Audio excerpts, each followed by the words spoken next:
32 ребенка впервые так близко к родной земле по вине самых близких родителей. Они были вынуждены в раннем возрасте со свидетелями тюремных условий. Завербованные, обманутые или в поисках лучшей жизни. Причины, по которым их матери оказались на чужбине, разные. Однако в каждой из этих историй пострадали самые невинные – их дети. Сегодня десятки людей встречают в аэропорту Грозного детей, которых удалось вызволить из багдадских тюрем. С самолета Москва-Грозный сошли и наши земляки Сейд и Жастия Гетагажевы.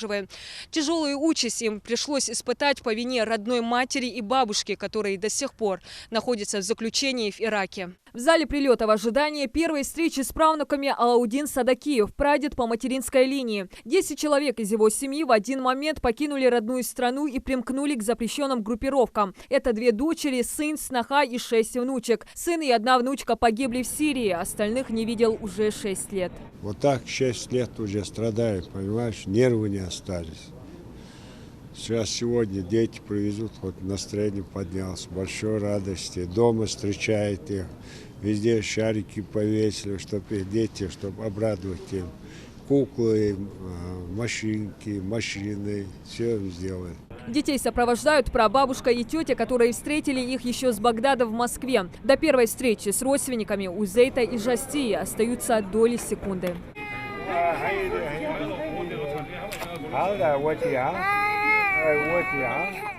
Зейд Гетагажев на руках тети. Дети взволнованы, все вокруг новое, незнакомое. Так часто менять географию им еще не доводилось. Ведь не успев появиться на свет, они оказались за решетками, где не было никаких надежд и представлений о счастливом детстве. С вами уже как на контакт вышел, общается?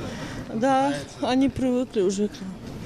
Все хорошо. Напуганы были, когда прилетели? Очень. Жастию и Зейта Гетагажевых встречает и детский омбудсмен Зарема Чехкиева. Глава Ингушетии Махмуд Али Калиматов дал ей поручение взять семью под личный контроль. Вся необходимая помощь со стороны врачей, Минобразования, все остальное будет по порядку делаться. Естественно, детей с завтрашнего дня будут уже осматривать участковые педиатры, психологи. Будем делать все возможное, чтобы дети привыкли к этой среде и начали в первую очередь восстанавливаться от всего того кошмара, что они видели ранее. И есть еще семьи, которые дети ожидают возвращения на родину в Ингушетию? Да, есть такие дети, но опять же нужно время и нужно провести работу, чтобы этих детей привезли к нам на родину.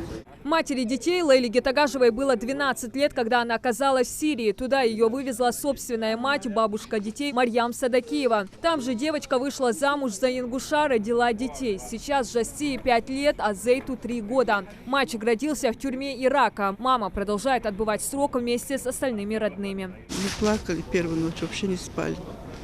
Маму просили, а так утром все нормально было. Вы созваниваетесь с матерью?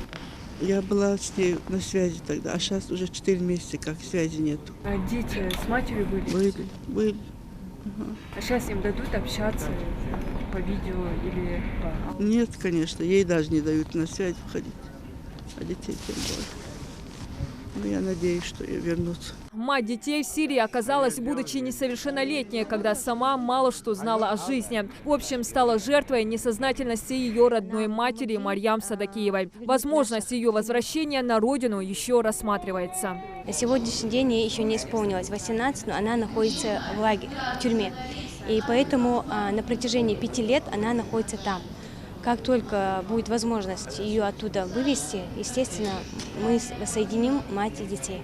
О судьбе заключенных российских женщин, оказавшихся под влиянием террористов, пока еще мало что известно. А работы по эвакуации детей из Ирака, со слов омбудсмена России Анны Кузнецовой, продолжаются. Напомним, с декабря прошлого года из Ирака в Россию были доставлены 122 ребенка. Последние доставлены 4-м рейсом спецборта МЧС. Детей из Багдада сопровождала бригада специалистов-медиков. Осматривали, кормили, поили и практически на руках всю дорогу держали их, тем самым отдавая частичку своего тепла, душу вкладывали для того, чтобы доставить детей сюда.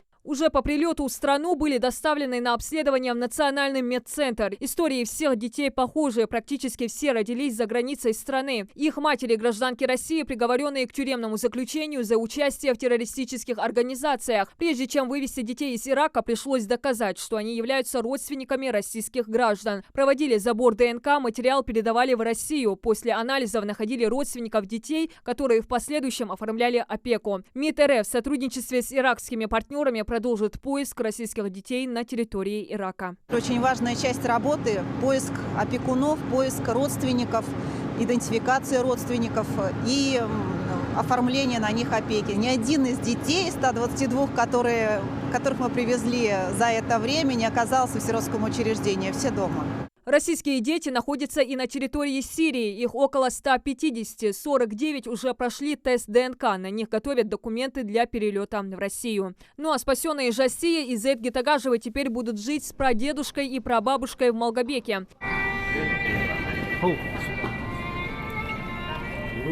По поручению главы региона Минобр в ближайшее время определит их в дошкольные учреждения. Им предстоит пройти период адаптации. С детьми будут работать психологи, чтобы они смогли выйти из сложившейся ситуации и справиться с пережитыми ужасами с минимальными потерями для психики. Ведь вместо игрушек, праздничных утренников они видели только казни, обстрелы и бетонные тюремные стены.